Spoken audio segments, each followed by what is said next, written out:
January, 1945. A long wooden barn somewhere between the Rhine and the Saar, the ground outside frozen so hard that boots cracked the crust with every step. Inside, the air carried the smell of old hay and the colder, sharper smell of bodies that had not been washed for many days. 23 women stood in the half-light of 2 bare bulbs strung from a beam. They had been told to sit. They had been told it in English first by a young American with a face still soft from a boyhood not yet finished, and then in halting German by another soldier who looked older only because of what his eyes had begun to carry. The bench was rough pine, unfinished, splintered at the corners, set on simple sawhorse frames hammered into the dirt floor. The women lowered themselves onto it with the careful, half-collapsing motion of people whose bodies had been used too hard for too long. And then, almost immediately, one of them whispered something to her neighbor. "We can barely sit down." It was not a complaint. It was an observation, in the same flat voice a person uses to note that a window has been broken or that a stove has gone out. The plank pressed into a part of the body that had not been pressed by anything soft for weeks. Hip bones met wood, tailbones met edge. Within minutes the women were shifting, rising, sinking again, finding no position that worked. A 19-year-old named Anna Becker leaned forward and put her forehead against her knees. A taller woman beside her, a Luftwaffe searchlight operator named Greta Hoffmann, closed her eyes and did not open them for a long time. They had been told what Americans did to capture German women. They had been told it for years. Some of them had believed it more than others. None of them had imagined that the first surprise of captivity would not arrive in a violent moment, but in something as small as a bench. What happened in that barn and in others like it across the western edge of a collapsing Germany would stay with these women for the rest of their lives. If you would like to hear more true stories from the Second World War told this way, slowly, carefully, and with the people inside them treated as people, please subscribe to the channel and leave a like before you go any further. Stay with me to the end of this video, because what happened in the weeks that followed, and what one of these women wrote in a letter 41 years later, is something most people who lived through that war never heard. Their lives turned in this room, and the room turned on something almost too small to notice. To understand what happened on that bench, you have to understand what these women had been told to expect for the better part of a decade. The Reich had not built its propaganda about the Western Allies in a single year. It had built it slowly, layer over layer, the way a mason lays brick.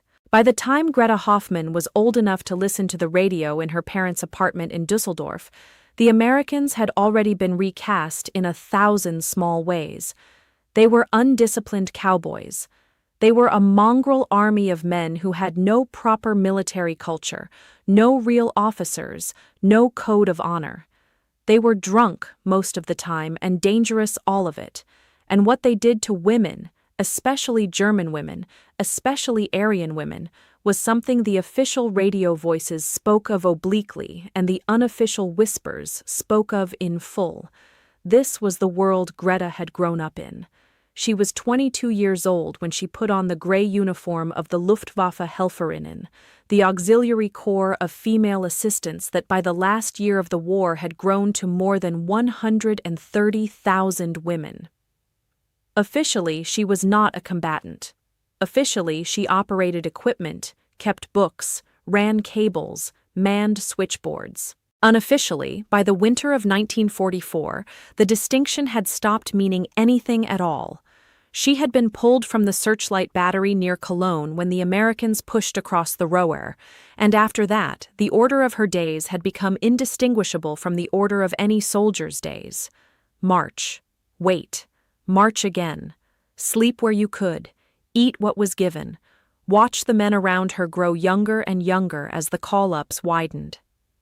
Beside her at the searchlight, in those last weeks, had been Anna Becker, a signals clerk from Cologne who was 19 and looked 17 and could still, when no one was looking, laugh at almost nothing.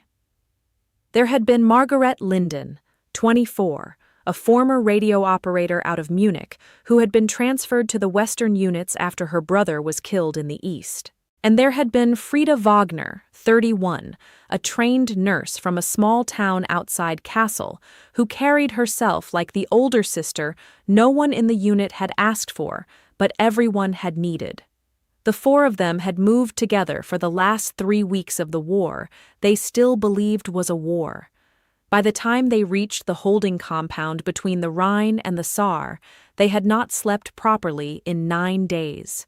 They had been told that surrender was the worst thing a German woman could choose. They had been told that capture meant rape.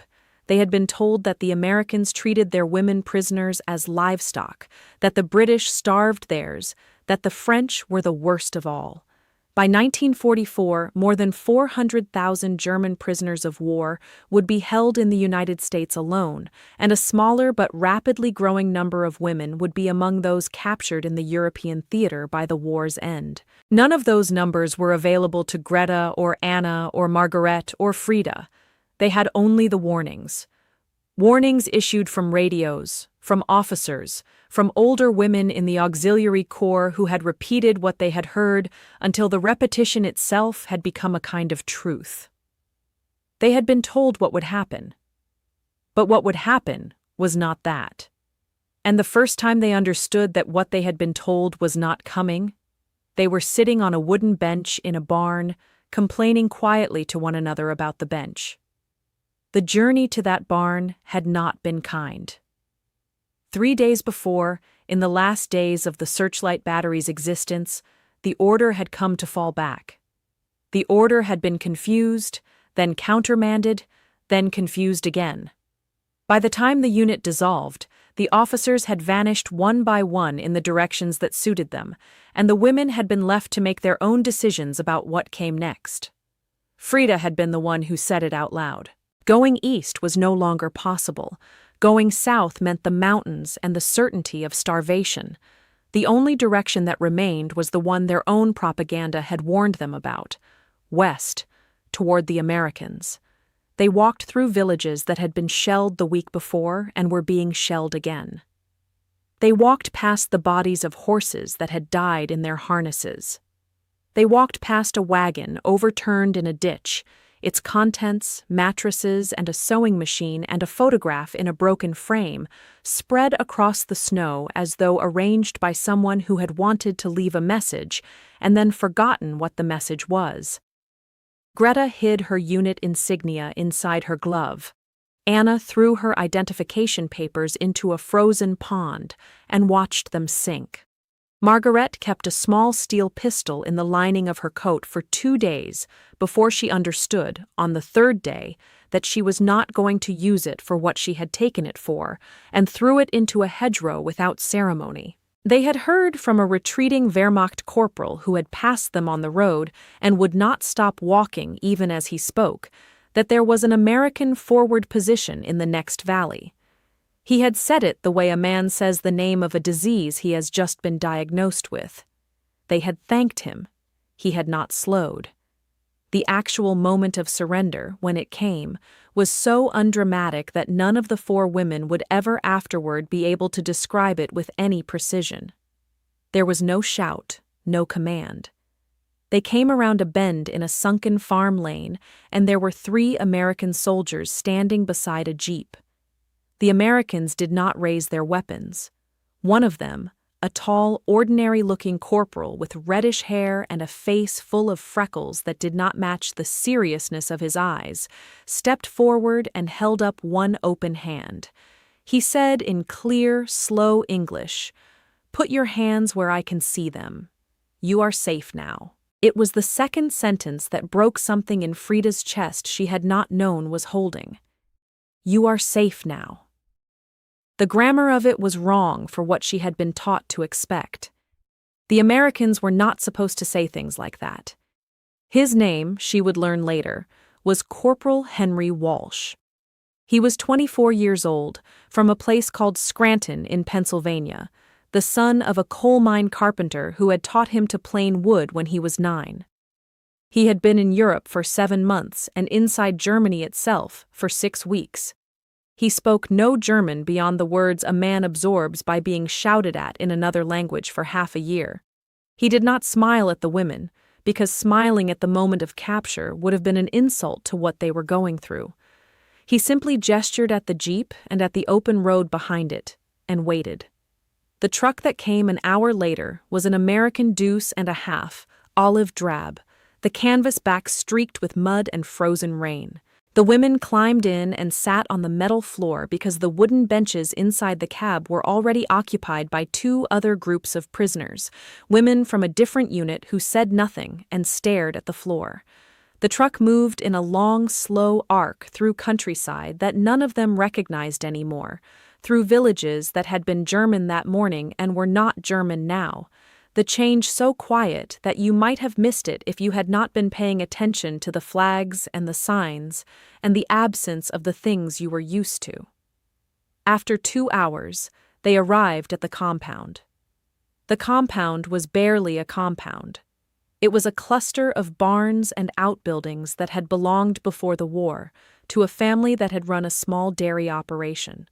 The farmhouse stood empty, its windows broken, a single black scorch mark above the kitchen door, where a shell had glanced off the chimney and bounced.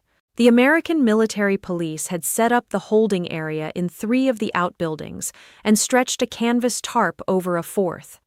Male prisoners were on the eastern side, women were on the western. The 2 groups were not allowed to see each other, which was not particularly difficult to enforce because the women had largely stopped looking at anything beyond their own feet. Greta would remember the smell first. The smell of the barn was not the smell of cruelty. It was the smell of hay and old leather and engine grease and, faintly, of something cooking elsewhere on the property. Not for them, not yet, but somewhere. The smell of food being prepared was so foreign after the marches of the previous week that several of the women in the group raised their heads slightly when they entered, the way an animal raises its head at a sound it cannot yet place. And then they were told to sit, and they sat, and within 5 minutes, the bench had begun its quiet work. Anna Becker was the first to say anything aloud about it. She had been raised by a grandmother who believed that complaint was the second worst thing a young woman could indulge in, just after vanity, and so when Anna spoke, she spoke softly, in the manner of someone who is half hoping not to be overheard. "We can barely sit down," she said. The phrase carried in the wooden quiet of the barn farther than she had intended. Greta nodded without looking up. Margarete laughed once, a short, dry, surprised laugh, and then put her hand to her mouth as if she had not meant to laugh and was checking whether the laugh had broken her face. Frieda, who was older and whose body had been carrying a different kind of weight for longer, simply closed her eyes. The wood was rough and the edges were sharp and the height of the bench was set for men, which is to say it was set for no one in particular, and certainly not for women who had been walking for 10 days on inadequate food and who had not slept on anything softer than a coat in over a week. The sitting hurt. It was a stupid, small hurt compared to everything else they were carrying, but it was the one that surfaced first, because all the larger hurts had nowhere to go. A guard noticed. He was standing inside the barn, his rifle held in the loose way that infantrymen pulled for rear area work tend to hold their rifles, the way a man holds a tool whose function he no longer expects to need. His name was Private First Class Charles Lewis, and he had been a high school German teacher in a town outside Milwaukee before the draft. His German was not fluent, but it was good enough for most things. He had been listening to the murmurs along the bench, the small shifting sounds and the small unhappy noises, and he had begun, in the way a person who has spent his life among classrooms and bodies will begin, to understand what he was hearing without anyone having to explain it. He walked the length of the bench once. He pressed his hand flat against the plank near the end where it had been hammered together most recently, the splinters there still raised and pale. He pressed harder, watching how the wood behaved under pressure. He did not look at the women as he did this, because he had been taught, somewhere along the way, that there is a kind of looking at a person in distress that is worse than not looking at all. Then he left the barn. When he came back, 20 minutes later, he was carrying 4 U.S. Army wool blankets folded over one forearm and a small jute sack of straw in his other hand.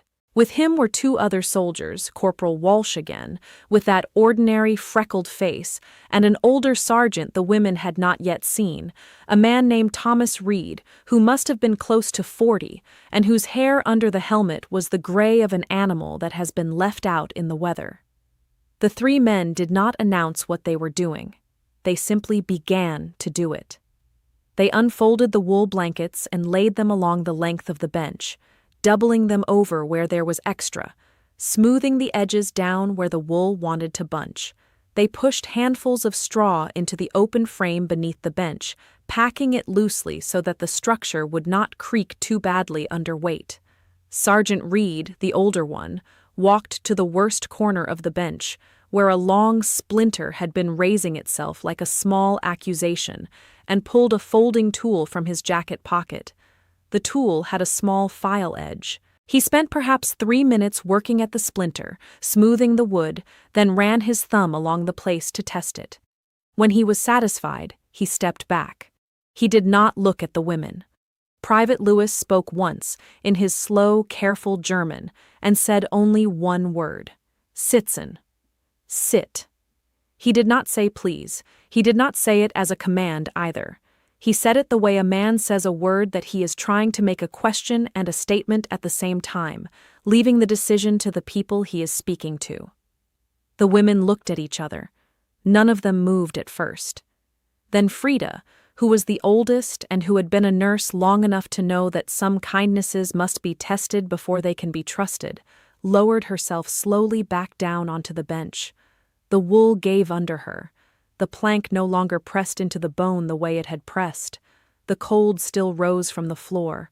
The barn still smelled of hay and old leather. But the small hurt was gone, and in its absence, Frieda felt something else that she could not name, something she would not be able to name for many years. The other women followed, one after another, slowly. Greta sat last, because Greta had been trained to suspect comfort more than the others. When she finally lowered herself, the blanket beneath her felt like a small theft, as though she were taking something that had been intended for someone better than herself. No one in the barn spoke for almost a full minute. Outside, an American truck started its engine, and the sound carried through the broken window. Somewhere a man laughed at something another man had said. The war was still very close. The barn smelled the way it had smelled.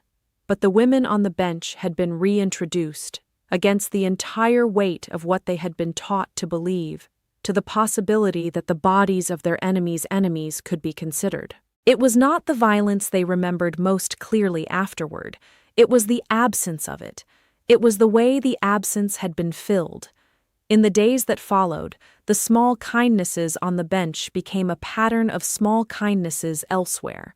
None of them were grand. None of them looked like mercy in any official sense. They were the kind of thing that does not appear in a memoir's first draft, because the writer does not yet understand that they were the things that mattered. On the second morning, Greta woke to find an oversized U.S. Army field jacket draped over her, where she had fallen asleep against the wall. She did not know who had left it.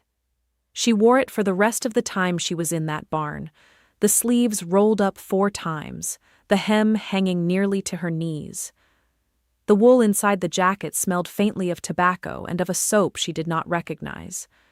She would remember the smell of that soap for the rest of her life. She would smell it once, by accident, in a department store in Düsseldorf in 1962, and would have to sit down on a bench in the women's section and cry for almost 10 minutes before she could explain to a clerk that she was not unwell. On the third morning, breakfast arrived.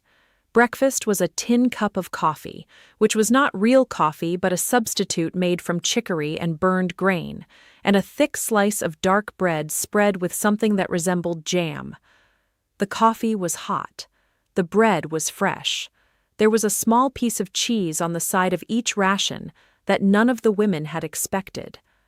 Margarete looked at her cheese for a long time before she ate it, turning the piece over in her fingers as though it were an artifact of a civilization she had read about but never seen. When she finally bit into it, she closed her eyes the way people close their eyes during prayer. Anna whispered to her, "Don't let it take your heart too quickly." Anna was 19 and had been raised by a grandmother who believed that everything good was provisional. Margarete nodded without opening her eyes, but the cheese was already gone, and her heart had already taken something it could not give back. By the end of the first week, the women in the barn had begun, against every instinct, to learn the routines of their captors. They learned that the guards rotated in 8-hour shifts. They learned that the older sergeant, Reed, came on duty in the late afternoon and stayed through the night, and was the one who answered when one of the prisoners needed something at 3 a.m. They learned that the German-speaking private, Lewis, was patient with questions and short with rule breakers, and that he did not tolerate any soldier who raised his voice unnecessarily at a prisoner. They learned that Corporal Walsh, the freckled one who had been at the moment of surrender, was the youngest of the three and the one most prone to a kind of awkward silence in front of the women, the silence of a young man who had been raised by a mother and 3 older sisters, and had never quite forgotten that women were people. They learned that the rules were simple. You did not leave the barn without permission. You did not approach the male prisoner enclosure. You did not steal. You did not strike another prisoner. You did not raise your voice. If you broke a rule, the consequence was predictable and was applied to you alone. No collective punishment was issued. No one was made an example of. The rules were enforced by procedure, not by terror, and this was so unlike what most of the women had experienced inside the German military structure that it took several days for them to recognize the pattern as a pattern rather than as a coincidence. Greta noticed it first. She noticed it the way a person who has lived under a barometer notices the pressure changing without yet knowing why. On the 5th day, she said quietly to Frieda, "They are not trying to break us." Frieda thought for a long moment before she answered. Frieda had been a nurse in a German military hospital outside Aachen for 2 years. She had seen how Soviet prisoners were treated when they arrived for surgery. She had also seen, less often but often enough, how German enlisted men had been spoken to by their own officers when discipline had been the priority. She said finally, "No, they are not trying to break us. They are trying not to need to." The distinction was small. It was the distinction on which the rest of Frieda's life would turn. The Geneva Convention in early 1945 was not for the U.S. Army a theoretical document. It was training. It was doctrine. It was the framework against which junior officers were evaluated and the standard against which complaints from prisoners were investigated. The investigations were not perfect. Some of them were perfunctory. Some abuses, in the chaos of the last months of the war, went unreported and unaddressed. But the system existed, and the culture had been shaped by it, and the result was that cruelty in the average American holding compound was an exception rather than an expectation. The women in the barn between the Rhine and the Saar did not know this. They only experienced the result day after day in the small administrative kindnesses that accumulated around them. Frostbite was treated methodically. A young woman in the next bunk over from Anna, a teenager named Lisa Stein, who was barely 17 and had been picked up alone after a Volkssturm unit she had been attached to as a kitchen worker had been overrun, had 3 blackened toes that looked as though they would have to be lost. An army medic was called in. He spent 40 minutes with her, warming the toes slowly, applying ointment, wrapping the foot in clean white gauze, speaking to her in a low, patient voice that she could not understand and that she nevertheless found, in some way she would later describe in a letter, more comforting than the German voices that had told her she was fine. 2 of the 3 toes were saved. The third, the smallest, was lost cleanly a week later in a surgical tent that smelled of chemicals and warm metal. Lisa cried during the procedure. Afterward, the medic, whose name she would later learn was Captain Edward Mahoney from Boston, sat with her for 10 minutes and let her hold his hand. He did not know that she was holding the hand of a man whose brother had been killed at Anzio. Menstrual needs were addressed. This was the detail that did not appear in any official record, and that appeared in nearly every letter and oral history that the surviving women would later give to the patient researchers who came to them in the 1980s. The American supply chain had not been built to handle this. The Army handled it anyway. Bandages were repurposed, cloths were issued, hot water was made available. The handling was, in the words of one of the women decades later, awkward for everyone involved and embarrassing in a way that became almost funny in retrospect, and addressed rather than ignored. Which was the part that mattered? Which was the part that would not have been true in many of the systems they had been told to fear? The Red Cross arrived on the 11th day. A small dust-gray truck pulled into the compound with 2 civilians and a German-speaking American officer, and they spent 6 hours inspecting the holding areas and interviewing prisoners. The civilians were Swiss. They wore civilian clothes under Red Cross armbands. They asked the women in the barn, one at a time, in private, whether they had been mistreated. They wrote things down in small notebooks. They left behind a box of soap and a stack of small religious tracts in German, and a sealed envelope containing the addresses of 3 German cities where Red Cross messaging stations were taking letters out and bringing letters in. Greta wrote her first letter that night. She wrote it on the back of a Red Cross form, in pencil, by the light of the single bulb that the guards kept on after dark for the night watches. She wrote to her mother in Düsseldorf. She did not know whether her mother was still in Düsseldorf. She did not know whether Düsseldorf was still the kind of place where a letter could be received. She wrote that she was safe. She wrote that she had been treated well, that the Americans were not what they had been told the Americans were, that she would come home as soon as she could, that her mother was not to worry. She signed the letter with the small flourish her father had taught her to use, the long looping G that he had once told her, half joking, would have made her a fine forger. She folded the letter into thirds and gave it to a Red Cross worker. She did not know whether it would arrive. She did not know, in fact, that her mother would be alive to receive it. The letter, with the long looping G, would arrive at her mother's apartment in Düsseldorf in late May. Her mother would carry it folded inside her coat pocket for the rest of that summer. The weeks turned. Time inside a holding compound moved in a particular way the women had not experienced before. It did not move like time in the field, which had moved fast and dangerously. It did not move like time in barracks, which had moved according to bells and roll calls. It moved like time inside a long illness, slowly, in small, repeating segments, each day distinguished from the last only by the smallest changes. The bench was sanded once more, by Sergeant Reed, who never explained why he did it, but who seemed to feel that the work was unfinished. The blankets were taken out and shaken once a week, and the straw was replaced once every 10 days. Anna found a small wooden cup someone had left on a ledge near the door, and put a single sprig of dried hay in it, as though it were a flower, and the cup remained there for the rest of her time in the barn. The guards saw the cup. None of them moved it. Sergeant Reed asked Frieda once, through the German-speaking private as a translator, whether any of the women had nursing experience.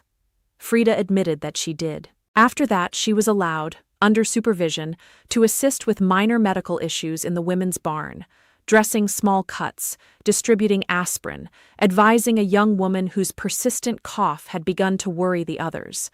The work gave Frieda something to do, which was the gift, although she did not understand it as a gift at the time. The work also gave Sergeant Reed a small reason to speak to Frieda in passing, a few words at a time, through the translator at first, and then, as the weeks passed, in the broken German-English mixture that prisoners and guards in close quarters always eventually develop. They were not friends. The word would have been wrong. But they were two adults who had begun, against all rules and instructions, to recognize each other as adults. It was Sergeant Reed who told Frieda about his wife. The wife's name was Dorothy.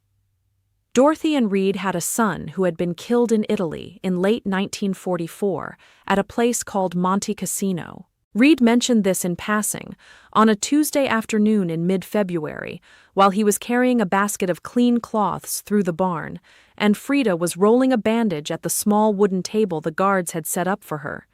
He did not stop walking when he said it. He did not look at her. He said only, "My boy went down in Italy in November. So when I look at all you young women here, I see, other people's children." And then he was gone, out the door, and Frieda sat for several minutes with the half-rolled bandage in her hands before she remembered to keep working. She did not tell the others what he had said. It was not somehow hers to tell. But it changed something in the way she watched the older sergeant move through the barn after that. She had spent her life in field hospitals being aware of how grief looked in a body. She saw now that she had been looking at it in this man for 2 weeks without recognizing it. The grief had been moving inside him the entire time, doing its slow, careful work. She thought, sometimes, that this was perhaps the reason he was the way he was with the women in the barn. She thought that he was perhaps treating them the way he wished someone, somewhere, had been treating the woman in whatever holding compound his own daughter might have been sitting in some other version of the war that had not happened. This was the moral weight that began to settle on Frieda during her 6th and 7th weeks in the compound. It was not the kindness of the Americans, which was by then so consistent that it had begun to feel less like kindness and more like simply the way they did things. It was the comparison the kindness forced her to make. The German military hospital outside Aachen, where she had worked for 2 years, had not been a place where Soviet prisoners had been spoken to gently. She had watched men die in that hospital who could have lived because the order of priorities had been arranged in a way that had made their lives expendable. She had not raised her voice. She had been 29 years old at the time and had been more afraid than she had been willing to admit. She had told herself, the way many people in many places have told themselves, that nothing she did would change anything, and that survival required not seeing too clearly. Now she was sitting in a barn in the country that had told her she was the enemy, and the enemy was sanding splinters out of her bench and bringing her hot water for her bandages, and naming a dead son in passing rather than treating her with the wholesale contempt she had earned by working inside the hospital she had worked inside. The comparison did not arrive in a single moment. It arrived slowly, over weeks, the way some weather arrives. By the 2nd week of March, Frieda had begun to write things down in a small notebook the Red Cross had left behind. She was 31 years old. She was going to remember this. She was going to remember it correctly. She was not the only one. Greta had begun, by late February, to ask the German-speaking private about the United States. She asked the questions a person asks who is trying to put together a picture of a place she has been told her entire life is a country of beasts. The private, Louis, answered slowly and without exaggeration. He told her about his town outside Milwaukee. He told her about his sister, who taught Latin at a high school. He told her about a black walnut tree in his parents' yard that dropped nuts onto the lawn every September and stained the grass for months. He did not pretend his country was perfect. He mentioned the Depression. He mentioned the dust storms. He mentioned, more briefly and with more difficulty, the way certain Americans had been treated by other Americans in his own lifetime. Greta listened. She had been taught, somewhere along the way, that an enemy who tells you about his country's failures is an enemy you can believe about its strengths. Anna had become friendly, in the careful, half-embarrassed way that 19-year-olds can become friendly with 24-year-olds, with Corporal Walsh. They did not speak much. He had no German, and she had only the small handful of English phrases she had picked up from films she had been allowed to watch as a child. But he had taken to bringing her, every few days, a small piece of chocolate from his rations.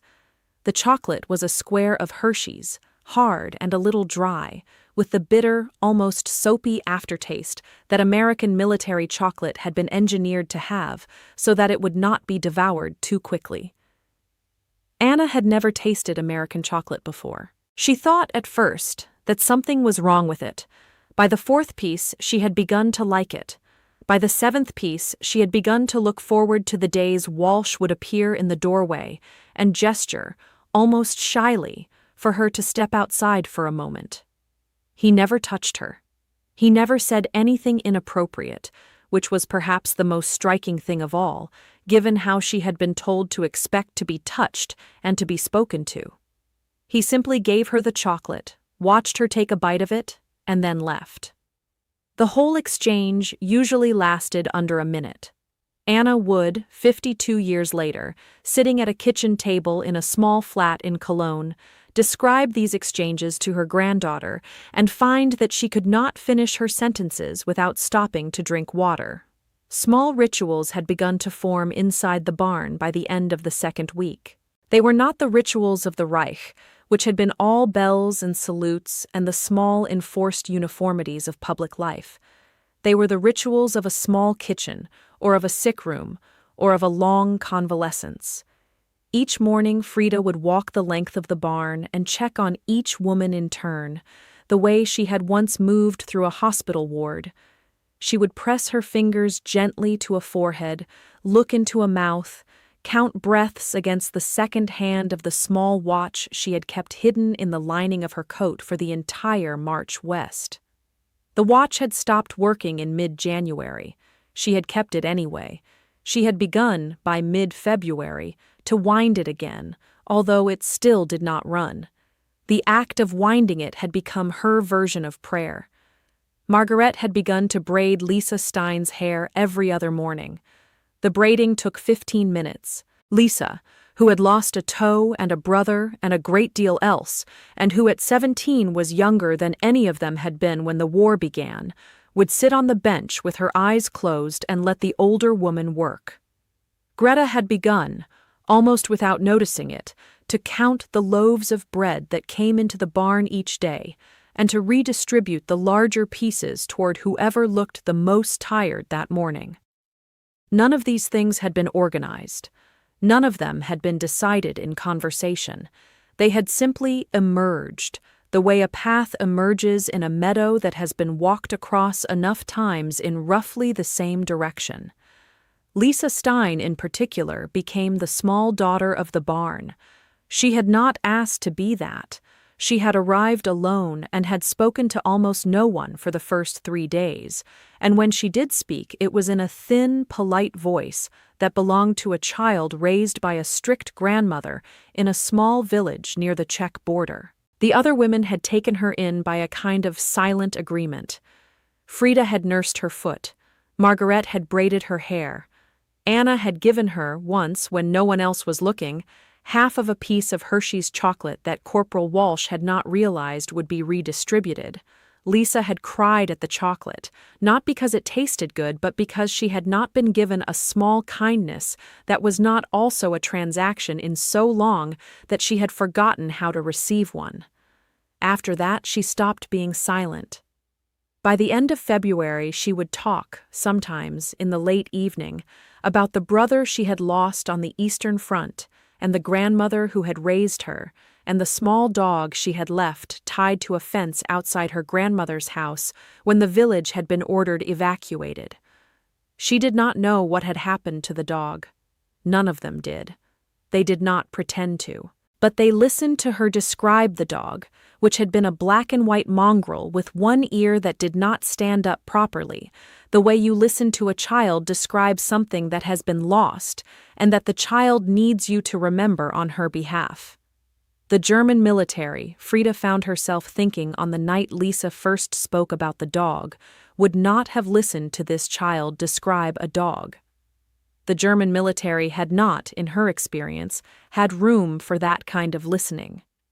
Neither had the German society around it. There had been many things her country had been good at in the years she had grown up inside it. Listening to a 17-year-old describe a dog she had left tied to a fence was not one of them. The Americans, in this barn, were listening. They were not listening because their listening would change anything about the dog. They were listening because the child needed to be heard.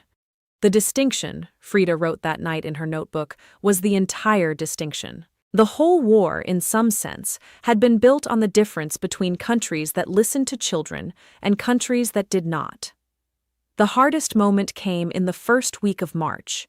It came, as the hardest moments in this kind of story often come, in the form of a letter.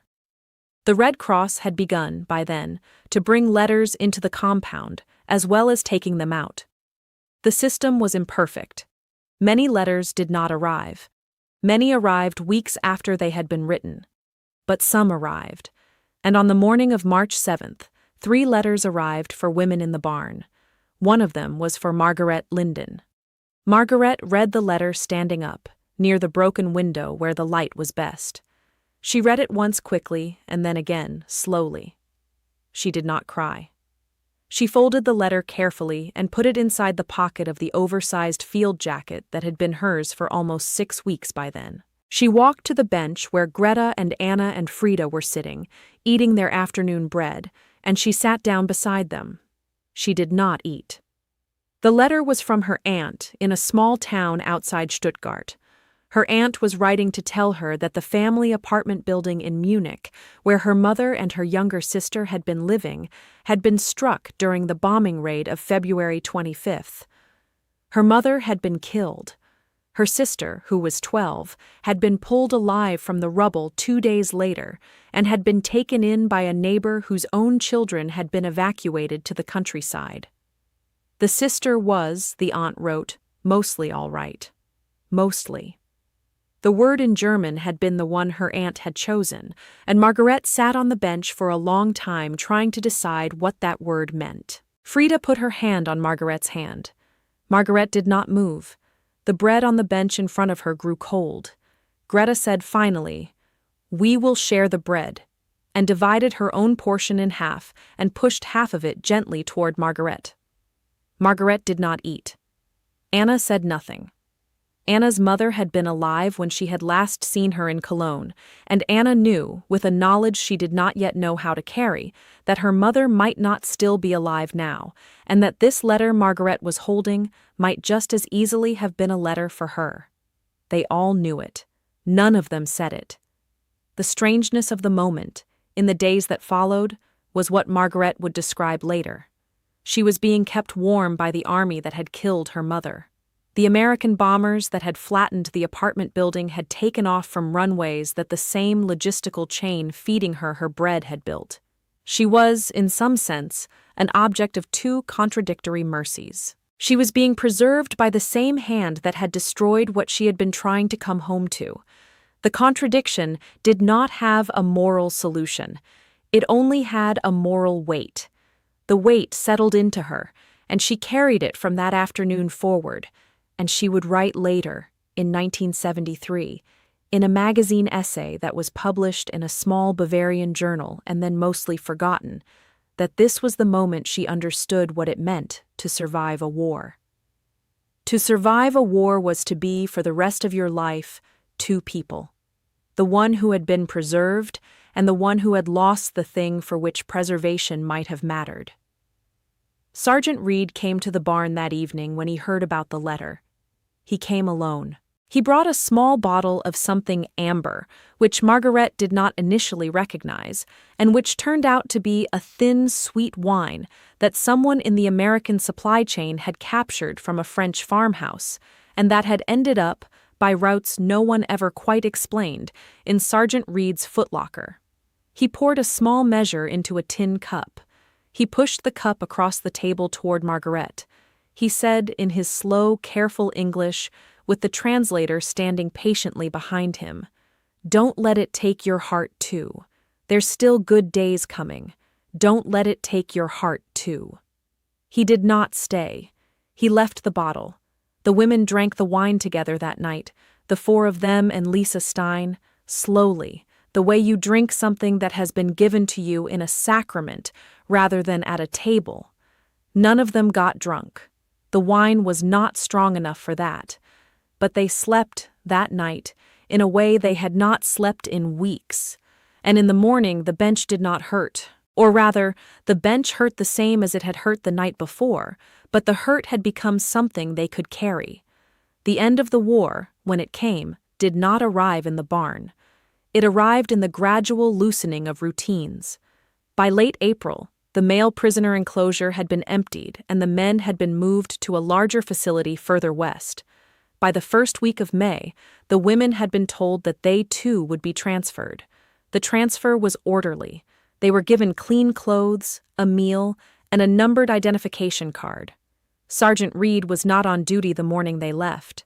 Greta would always remember that, and would always wonder whether he had arranged it that way on purpose. Corporal Walsh stood at the gate with his rifle held in the loose way he had held it from the beginning. He gave Anna one final piece of chocolate. He did not say anything. She did not say anything. He turned and walked back toward the barn, and Anna climbed into the truck, and the truck pulled away. The larger facility was at Bad Kreuznach. It was less personal. There were thousands of prisoners there, men in one section and women in another, and the rules were tighter and the food more uniform, and the small kindnesses that had made the barn possible were less visible because the scale was too large for them to function. But the women had been changed by what had happened in the barn. They walked through Bad Kreuznach, the way people walk who have been carrying something they cannot yet share. Frieda kept her small notebook in her sleeve. Margarete kept her aunt's letter folded against her breastbone. Greta wore the oversized field jacket until late June, when the weather grew too warm for it, and then folded it into her bag. They were processed. They were interviewed. They were classified. They were, in the slow administrative motion of the war's ending, released. Greta first, in early July, because her record had been clean and because she had named family in Dusseldorf who could be verified.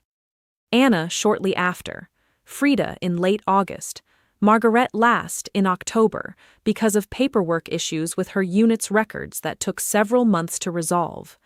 They went home to a country that no longer existed in the form they had known.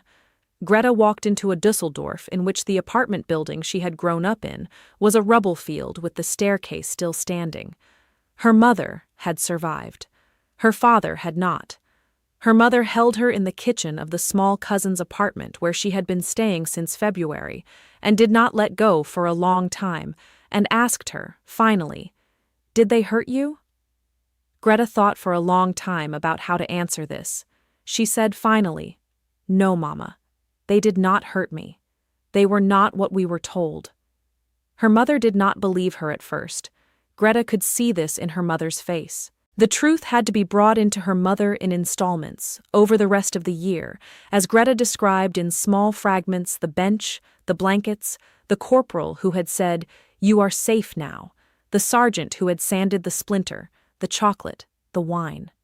Her mother believed her eventually. By Christmas, she had begun to tell the same stories to the neighbors. Some of the neighbors believed her.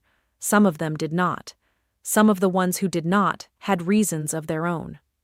Anna went back to Cologne and found her mother alive in a small basement room of a building that was technically still standing, but that the city had ordered demolished. They lived together in that room until the end of 1946. Anna eventually became a teacher of English at a girls' secondary school.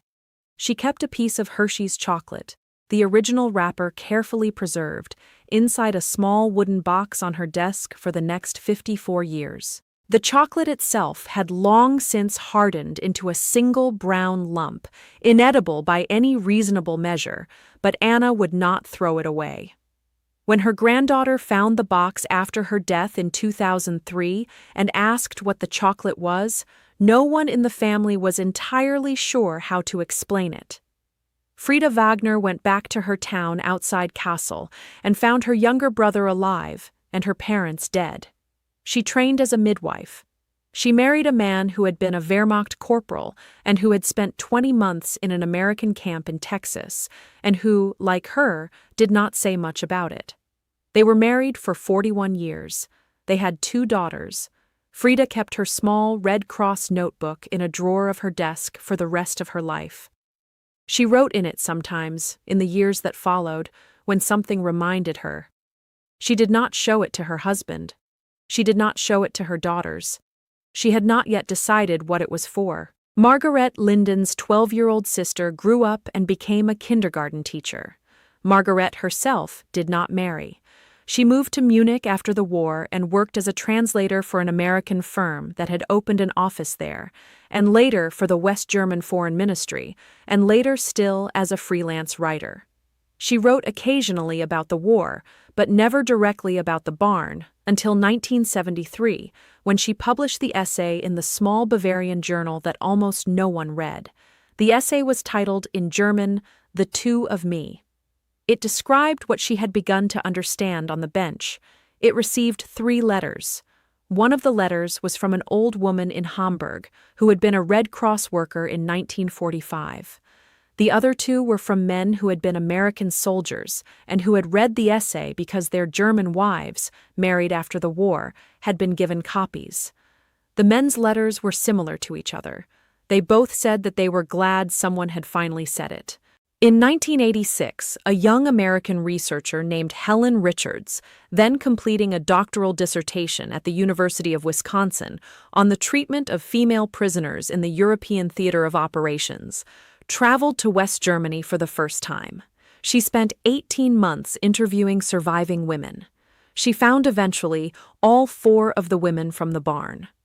Greta was 63 by then and had 3 grandchildren. Anna was 60 and still teaching English at the girls' school.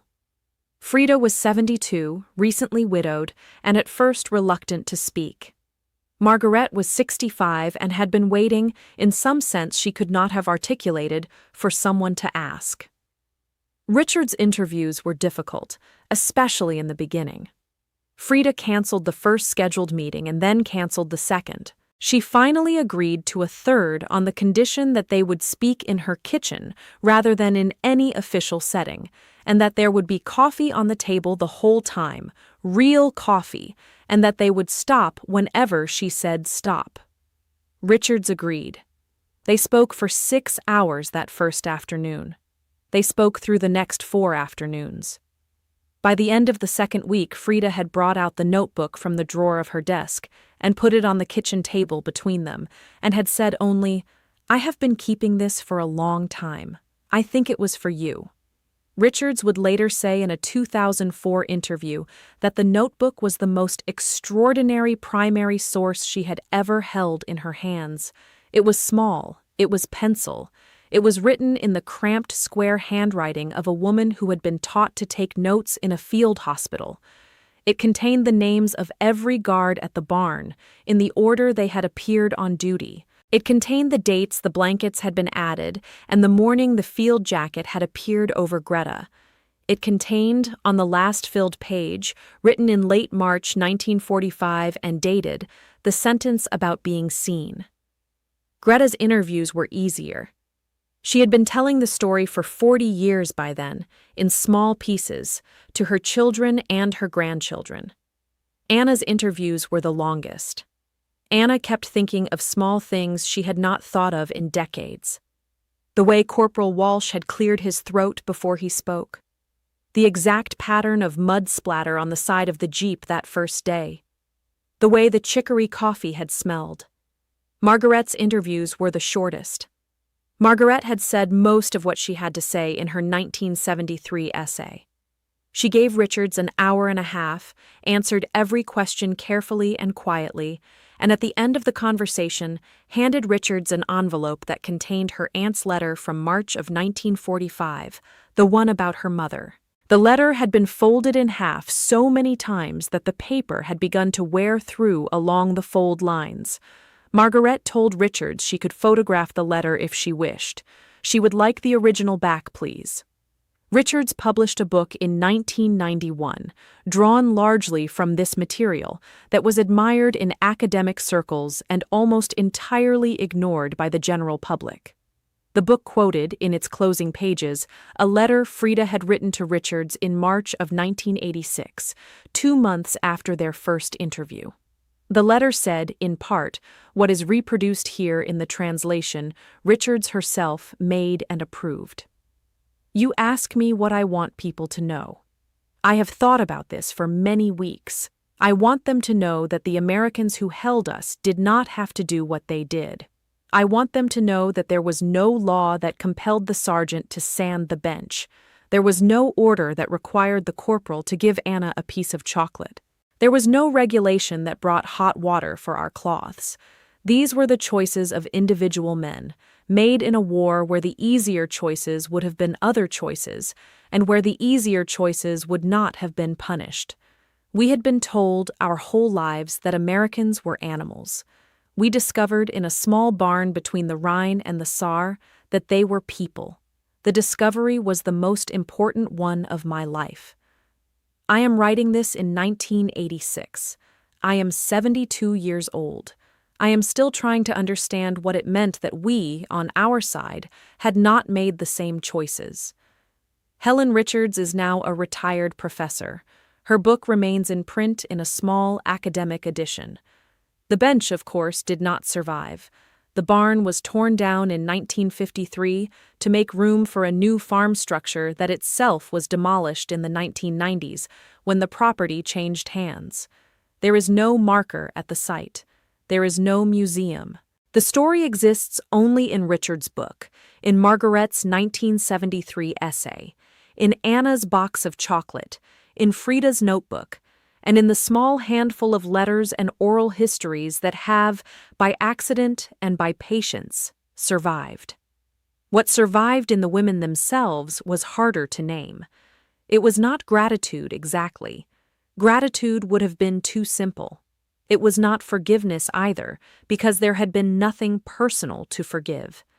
The Americans had not, as individuals, killed Margarete's mother. The bombers had been other men. The propaganda had been written by other men.